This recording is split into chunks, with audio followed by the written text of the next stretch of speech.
그 다음에 이제 과목을 다 51쪽까지 넘기면 그 다음에 또 새로 1페이지가 나옵니다. 이제 비로소 대방광불 화엄경 권 제1 전통적으로는 제1권 이렇게 하지 않고 권 제1이라고 이렇게 이제 해서 나오는데 이것이 이제 화엄경의 이제 첫 시작입니다. 거기 보면 우전국, 당나라 우전국 삼장사문 실차란타 역 이렇게 했죠. 그 인도말 산스크리트로 된 것을 실차란타라고 하는 분이 번역을 한 것입니다. 요 이제 화엄경의 본이 몇 가지가 있는가 이런 것들도 이제 나중에 이제 한꺼번에 이제 서론에 그런 걸 다 이야기하면은 지루하니까 그래서 그런 것은 사이사이에 화엄경이 몇 가지 본이 있는가 이런 것들도 이제 이야기하게 될 것입니다. 그만 그런 걸 다 이제 뒤에 이야기하기로 하고 일단 우리가 공부하는 이것은 강원의 교재고 또 우리나라에서 제일 많이 보는 80권 본 화엄경 또는 신역 화엄경 새로 번역했다 해서 신역 화엄경 또 당나라에서 번역했다 해서 당역 화엄경 이렇게도 이제 표현하는데 이건 이제 삼장사문 실차란타라고 하는 인도 사문이 번역을 했습니다. 우전국이라고 하는 여기가 화엄경이 편찬한 곳이다라고 이렇게 이제 알고 있어요. 우전국은 지금은 화전이라고 표현되어 있는데 위구르 자치구 중국의 위구르 자치구 저 서쪽에서 좀 서남쪽으로 내려가면 지금은 화합할 화자 밭전자 화전이라고 표시되어 있는 그 도시입니다. 바로 그 도시에서 화엄경이 결집이 완성이 됐다. 이런 연구가 많이 있습니다. 또, 이 실차란타라는 분이 또 그 나라, 그 지역 사람이고요. 중국의 이쪽에 이제 당나라 때 예를 들어서 그 서안이라든지 아니면 이쪽 예를 들어서 동쪽에서 보면은 그쪽만 하더라도 전부 서역입니다. 서역. 인도라고 표현할 수도 있을 정도로 서역이거든요. 지금은 중국에 해당되지만은 이분도 이제 과거에 번역한 60권 본이 있었는데 말하자면 직천무후가 화엄경을 좋아해가지고 그 완역본이 있다는데 완전한 화엄경이 있다는데 그것을 좀 가지고 와서 새로 번역하면 어떻겠는가 해가지고 그 명을 받고 완전한 화엄경을 가지고 중국에 와서 번역한 이가 실차란타라는 분이 이제 번역을 했습니다. 이런 개인 인물에 대한 이야기도 이제 다른 기회에 좀 자세히 설명드리기로 하고 그 다음에 이제 제가 토 달고 과목을 이제 새롭게 이렇게 정리를 했는데 정말 전통 강사가 이걸 보더니 깜짝 놀라더라고요. 화엄경을 이렇게 정리를 잘 해놔서 이건 거저먹기구나 그런 이야기를 하는데 그건 이제 근거가 뭔가 하면은 옛날 우리가 공부할 때 목판본이라고 하는 것은 새카만 한문만 꽉 차 있어요. 그리고 어디에서 시작하고 어디에서 끊어지는지 전혀 분별이 없습니다. 또 그 단락을 나눠져 있어도 그 단락의 내용이 도대체 뭔지 간추리면 그게 무슨 뜻인지 전혀 분별이 없었습니다. 그런데 여기는 이제 그 내용을 어떤 데는 그저 8자 그 다음에 무슨 10자 한 줄 또는 2줄 심한 경우는 한 페이지 이런 식으로 그 내용을 단락을 나누고 그 내용의 뜻을 과목으로 이렇게 딱 올려가지고 이해하기 쉽도록 이렇게 새롭게 그 편찬한 것이 바로 우리 교재 이 과목입니다. 그래서 그 목판본만 보던 사람이 깜짝 놀란 적이 있어요. 이걸 내가 책을 보여줬더니 어떻게 이렇게 할 수 있는가 하고 그랬는데 저도 참 이거 하느라고 정말 공부도 많이 됐지만은 애도 많이 썼습니다. 제가 여러 가지 책 한 30여 종류의 책을 냈는데 그 중에서 가장 공들였던 책이 바로 이 책이 아닐까 싶을 정도로 그렇게 이제 사실은 공을 많이 들인 책입니다. 그만치 제 공부는 많이 됐겠죠. 그렇게 해서 이제 과목을 정한 것인데 완벽하지는 않습니다. 서툰 점도 있고 또 틀린 곳도 있을 것이고 하지만은 뭐 참고로 이런 내용이구나 이렇게 알면은 그 단락의 뜻을 파악하는 데는 상당히 도움이 되리라고 하는 생각을 합니다. 이 품이 39품 그랬죠. 39품 원만교, 풍송착양 신수지. 우리가 약창계를 방금도 이제 들었고 늘 평소에도 외웁니다마는 첫째 품 이름이 세주 묘음품 이렇게 됐어요. 세주라고 하면은 세상의 주인 이렇게 됐습니다. 세상의 주인들이 묘음 아름답게 장엄했다. 그랬어요. 그럼 구체적으로 세상의 주인이 아름답게 장엄했다.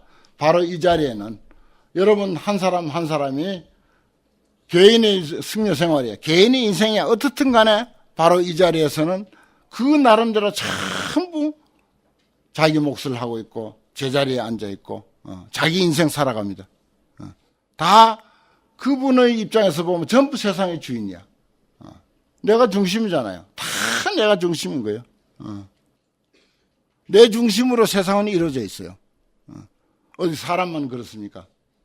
모든 존재가 두두물물이 전부 자기 중심이야. 그래서 다 잘났어. 우리는 그걸 인정해 줘야 돼. 그걸 인정해 줘야 돼. 그 벼가요, 우리는 쌀 중심으로 보니까 그 벼를 싸고 있는 껍질, 겨라고 그러죠. 겨는 쓸데없는 것으로 생각하지. 겨가 없어 보십시오. 그 쌀이 존재할 수 있습니까? 안 돼요. 겨의 입장에서 보면 겨가 주인이야. 겨가 주인이라고요. 쌀 입장에서 보니까 쌀이 주인이지. 그것만 그렇습니까? 저 밑에 보이지도 않는 땅속에 있는 뿌리 없으면 어떻게 쌀이 맺힙니까? 그 뿌리가, 벼의 뿌리가 주인인 거예요. 그러나 잎의 입장에서 보면, 벼잎의 입장에서 보면 잎에서 태양을 받아들여갖고 거기에 온갖 그 작용을 해서 쌀이라고 하는 그런 소중한 곡물을 만들어내는데 잎이 그 작용을 하지 않습니까? 잎 없으면 쌀 안 돼요. 잎이 주인이지. 잎이 주인이라고요. 그와 같이 이 환경은 이제 새로운 시각에서 불교를 이해하고 인생을 이해하고 그리고 세상을 이해해야 한다 하는 그런 입장에서 우리 볼 때 이 세주, 세상의 주인이 아름답게 장엄하고 있다 하는 것은 사람은 사람대로, 동물은 동물대로, 식물은 식물대로, 광물은 광물대로, 예를 들어서 지진 입장에서 보면 사람 입장에서는 피해가 크지만 지진 입장에서 보면 기지개 하면 크게 키는 거예요. 지진 입장에서 보면 아무리 뭐 사람을 많이 다치고 피해를 주더라도 지진 입장에서 보면 아주 멋진 기지개 한번 편 거예요. 그런 거라고요. 그렇게 이해해버려야 돼. 그래서 그 나름대로 사물이나 사건이나 전부가 이 세상을 아름답게 장엄하고 있는 것이다. 이 뜻입니다. 그래서 우리가 약창계 보면은 그저 신장들 이름, 주풍신, 주공신, 주주신, 뭐 아수라, 가루라, 긴나라, 마우라가 야창 별별 이 세상에 존재하는 가장 그 대표되는 것만 열거를 했습니다. 거기에 이제 여기 이제 그 뒤에 다 나오지만은 약창계라고 하는 것이 정말 환경을 이해하는 데는 참 중요한 것입니다. 그래서 이제 약창계를 하나씩 다 돌렸는데 성을 맡은 신, 산을 맡은 신, 약을 맡은 신, 물을 맡은 신, 바람을 맡은 신, 그다음에 어떤 방향을 맡은 신, 달이면 월천자, 태양은 일천자. 이 세상에 존재한 아주 중요한 것들만 골라서 이 세상의 주인이다라고 표현을 하면서 이 세상은 그들이 그렇게 아름답게 장엄하고 있다. 이런 뜻으로 정말 환경을 압축하고 압축해서 약창계로 간략하게 편찬한 그런 그 개성 속에 그 쓸데없이 왜 그 신장들 이름만 그렇게 많이 열거했겠습니까? 그 신장들 이름 하나하나 그 독립된 그 주체적인 입장에서 보면 그대로가 화엄 세상이다. 이걸 우리가 제대로 이해했을 때 정말 인생을 정말 보람있게 살고 가치 있게 사는 것이다. 이 뜻이 이게 세주명품이 상당히 양이 많거든요. 상당히 많은 양인데 이러한 뜻을 가지고 있습니다. 참 근사하죠. 두두물물 모두가 주인이고 중심이다. 그 입장에서 보면 전부가 주인이고 중심이다 하는 그런 뜻에서 그들이 세상을 이렇게 아름답게 꾸민다. 그럼 화엄경 입장에서 보면요, 뭐 잘못됐다, 옳다, 이거는 있어야 되고 이건 없어야 되고 이런 게 없습니다. 1등 꼴찌가 동격이에요. 1등하고 꼴찌하고 동격이에요. 담을 쌓는데 큰 돌 가지고 쌓다가 나중에 작은 돌이 필요해. 그 작은 돌이 마땅한 돌이 없으면 큰 돌을 깨가지고 작은 돌을 만들어서 밑에 받칩니다. 그럼 뭐가 중요합니까? 작은 돌이 중요합니까? 큰 돌이 중요합니까? 그 값은 똑같습니다. 그 중요성은 똑같은 거예요. 아무리 작은 돌이라 하더라도 그 큰 돌하고 중요성은 똑같은 거예요. 이렇게 이제 우리가 이해하고 인생을 살자 하는 것이 이 화엄경의 주된 뜻이다. 간단하게 생각하면 이제 그렇게도 볼 수가 있다 하는 것입니다. 그렇다고 단순하게 화엄경은 또 그런 것이구나 하고 화엄경 공부 다 끝났다 이렇게 또 이해하면은 그건 이제 넌센스죠. 그 다음 이제 첫 제목이 시성정각이라. 불교는 뭘로부터 시작했죠? 부처님 탄생으로부터 천만에 깨달음으로부터입니다. 왕자도 많습니다. 세상에는. 왕자의 탄생은 역시 많습니다. 그렇다고 불교가 있는 것은 아니었어요. 불교는 오직 깨달음으로부터 시작했다. 그 첫 마디가 시성정각. 비로소 정각을 이루다. 비로소 불교라고 하는 세계가 이로부터 펼쳐졌다. 거기에 우리는 한 사람 2700년이 지난 이 시간에 우리는 거기에 전부 이렇게 동참해서 그 불교의 세계, 시성정각으로부터 펼쳐져 있는 그 많고 많은 넝쿨 속에 우리는 한 일원으로 이렇게 동참하고 있다 하는 것입니다. 그러면 법당이다, 무슨 불상이다, 불교 미술이다, 무슨 연불이다, 목탁이다, 죽비다, 가사다, 바루다, 머리 깎은 거다, 장삼이다. 일체는 시성정각으로부터 비로소 거기에 펼쳐지기 시작됐다. 일체 불교의 세계는 시성정각으로부터 됐다. 근사하죠. 정말 화엄경답죠. 화엄경만 제대로 우리가 공부를 하면은 불교 공부 다 하는 거나 마찬가지입니다. 모든 경전이 그렇듯이 시작은 여시하면 하사오니 이렇게 됐습니다. 이와 같은 사실들을 내가 들었습니다. 저가 들었습니다. 언제 결집을 했다 해도 모든 설하신 것은 부처님이 설하신 것이고 보살이 설하신 것이고 들은 사람은 들어서 재편집한 사람은 아란존자로 되어 있어요. 무조건 그렇게 되어 있습니다. 이건 아란존자가 머리 좋고 기억력 좋은 게 죄지 다른 죄 하나도 없습니다. 지금 경전을 결집을 해도 부처님이 설했고 아란존자가 듣고 기록한 것이다라고 이렇게 나오게 되어 있어요. 이거 가지고 역사적인 사실이냐 어쩌냐 그거 따지면 그건 아주 저기 유치원생들의 그 수준이라고 생각해야겠죠.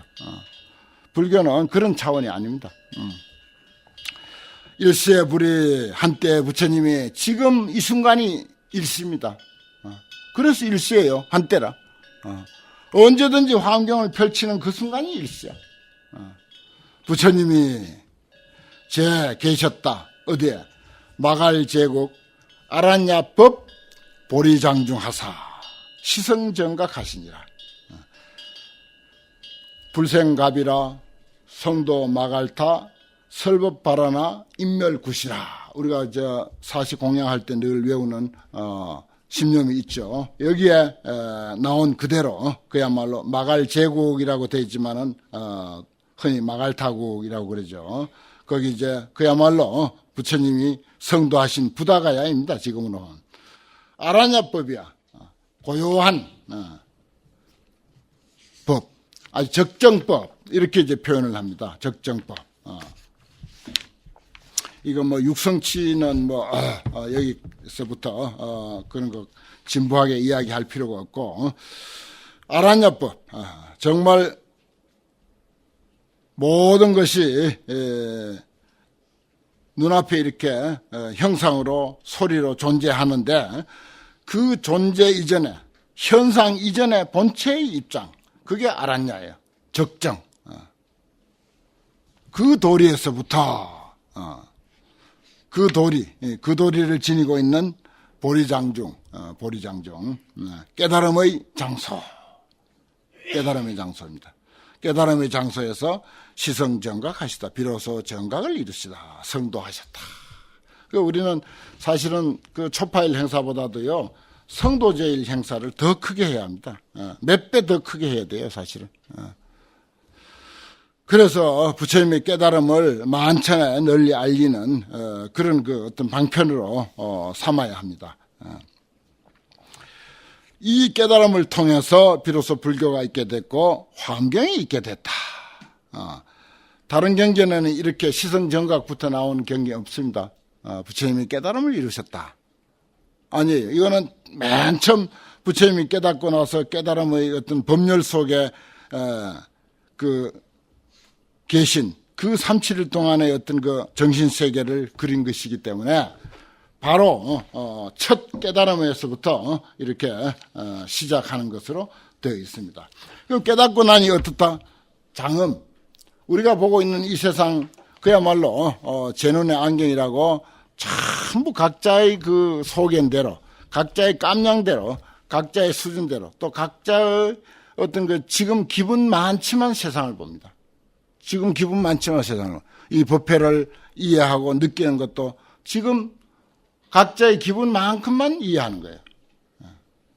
그럼 부처님이 정각을 이루셨을 때 이 세상은 어떻게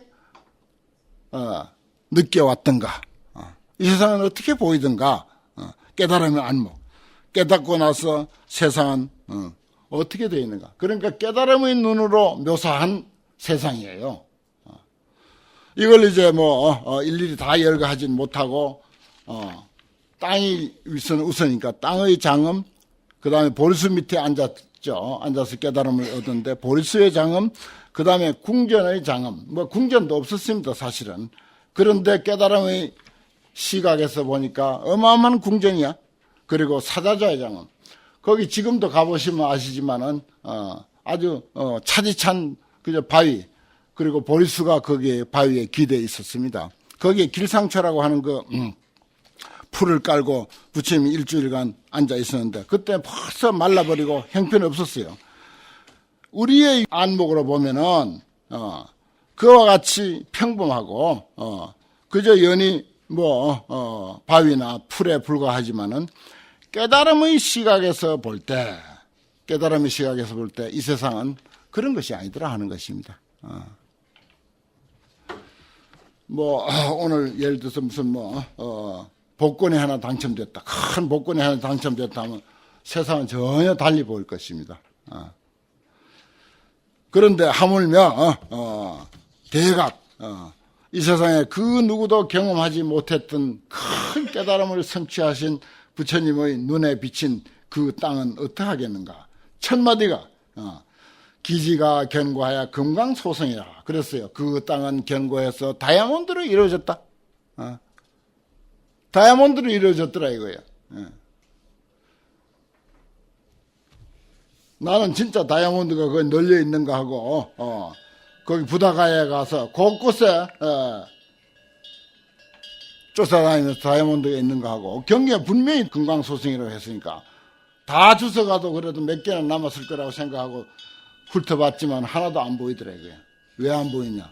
나는 중생의 눈이니까 안 보였을 뿐이야. 다이아몬드가 없는 건 아니야. 천지가 다이아몬드야. 그런데 나는 중생의 안목으로 보니까 그저 메마른 바위요. 그 밖으로 부다가야 탑 그 주변이나 그 밖으로 저 강가로 아무리 가봐야 척박한 땅이고 모래 자갈 뿐이었더라.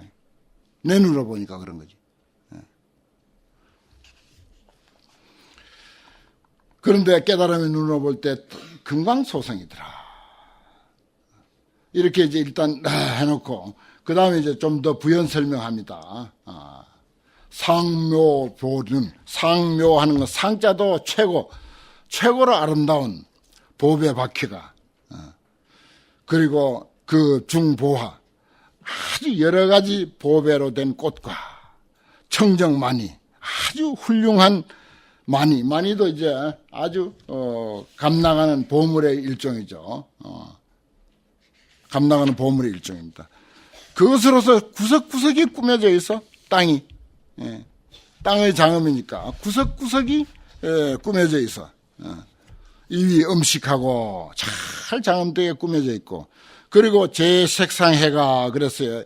여러 가지 모든 눈에 비친 사물과 모습들의 드넓이 펼쳐져 있는, 바다처럼 펼쳐져 있는 그런 낱낱 그런 그 색상들이 무변현이라 끝없이 그냥 정말 춤추듯이 드러나 있는데, 정말 35년 동안 맹인으로 있다가 비로소 눈을 떴어요. 이 사람은 아주 청명해. 그리고 그 정신세계와 그 영혼은 누구보다도 뛰어난 그런 그 영혼을 가진 사람이야. 그런데 불행히 35년간 맹인으로 있다가 어느 날 눈을 탁 떴어.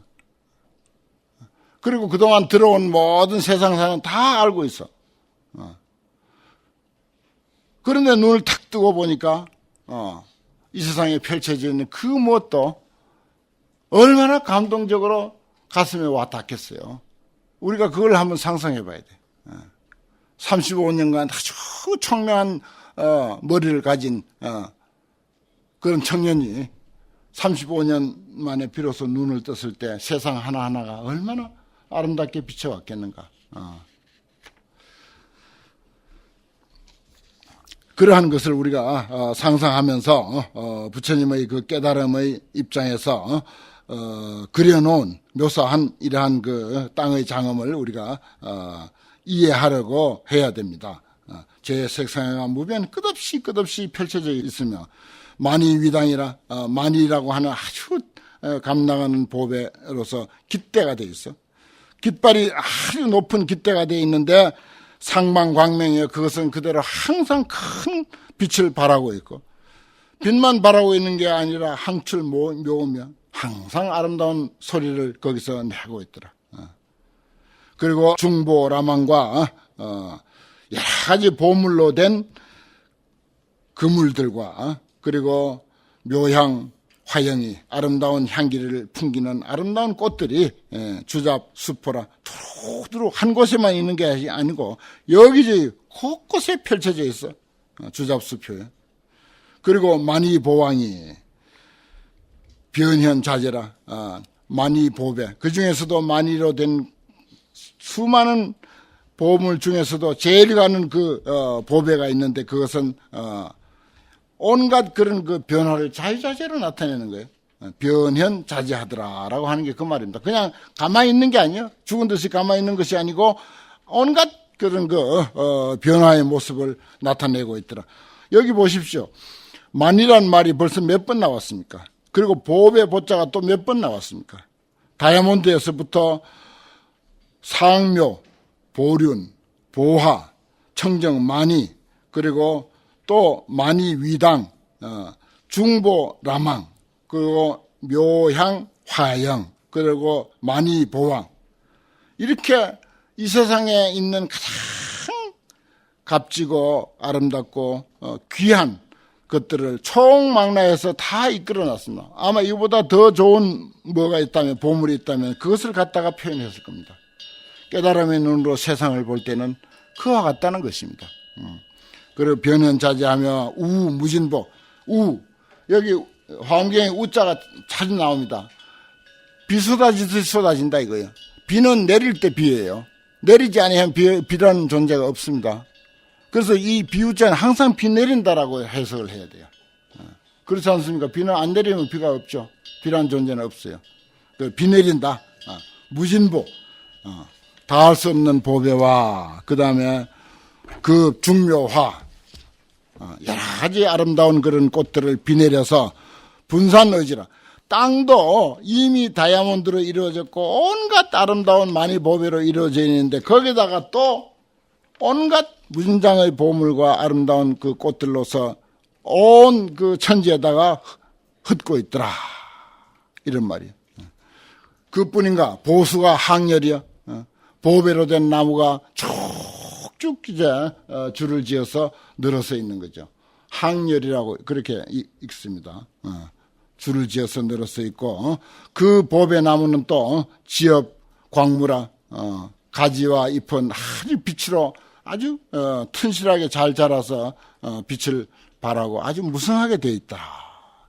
불실력고로 부처님의 실력 때문에 영차 도량 일체장엄으로 이 도량의 일체장엄으로 하여금 어중현현이라 그랬어요. 그 가운데 그 도량 장엄이 다 나타난다. 그 가운데 어디라고? 보배나무 가운데. 아름다운 보배나무가 서 있어요. 하나만 서 있는 것이 아니라 쭉쭉 서 있어. 가로수처럼 항열, 가로수처럼 서 있는데 거기에 온갖 도량의 아름다운 장엄이 그 나무에 또 이렇게 이중 삼중으로 비치고 있는 거예요. 그 나무만 쳐다보다 온 도량의 아름다운 모습이 그냥 그 속에 다 반영이 되고 있어. 이런 건 요즘 그 발달된 그 3D 기술이나 홀로그램 만드는 그런 기술로서 얼마든지 재현할 수가 있습니다. 이게 내가 이런 것을 보면서 요즘 아주 발달된 그런 기술로서 참 표현하면 정말 근사하겠다 싶은 생각이 들어요. 요즘 얼마나 그런 컴퓨터 기술이 뛰어납니까? 영화 같은 것도 보면 나는 요즘 영화 한 번씩 보면은 저거 진짜인가 가짜인가 전부 저 컴퓨터 조작이 아닌가, 무슨 3D 기술로 한 게 아닌가, 이런 생각이 들 정도로 그렇게 기술이 발달했어요. 여기는 2700년 전에 그런 기술에 대한 내용을 그대로 설명 다 하고 있어요. 오늘날 우리가 겨우 그 어떤 기술을 가지고 표현할 수 있는 내용을 그대로 설명 다 해놨어요. 나무에서부터 그런 모습이 그림자처럼 나타나고 있다라고 하는 이런 거라든지 앞으로 이러한 내용이 무수히 나옵니다. 그래서 아주 그 현대 물리학을 아주 깊이 공부한 사람들이 이런 환경이라든지 불교의 어떤 이론을 보고는 아주 감동을 하죠. 탐복을 합니다. 어찌 2600년, 700년 전에 이렇게 그 설명할 수 있었나? 도대체 그분의 정신은 어느 정도의 차원이기에 이런 내용을 그때 벌써 이야기할 수 있었나? 이게 그냥 단순하게 무슨 소설가가 상상한다고 될 일이 아니에요, 이거는. 정말 지혜가 명철해가지고, 이 존재의 실상과 하나가 된 거예요. 하나가 된 거라. 우리는 사람을 봐도 저 사람이 나에게 무슨 생각을 하고 있는가 캄캄하죠. 이 식물은 어떻게 자라는가 캄캄합니다. 그런데 깨달은 사람의 입장이 돼버리면 바로 식물이 돼버려. 바로 그 사람이 돼버려. 곧바로 생각하자마자 그 사람이 돼버려. 생각하자마자 비가 되고 구름이 되고 물이 되고 나무가 되고 돌이 되고 순식간에 그렇게 돼버려요. 100% 그렇게 되니까 존재의 실상을 꿰뚫어 아는 거죠. 그러니까 이런 표현이 2700년 전에 나올 수 있는 거예요. 잠깐 쉬었다가 또 하겠습니다.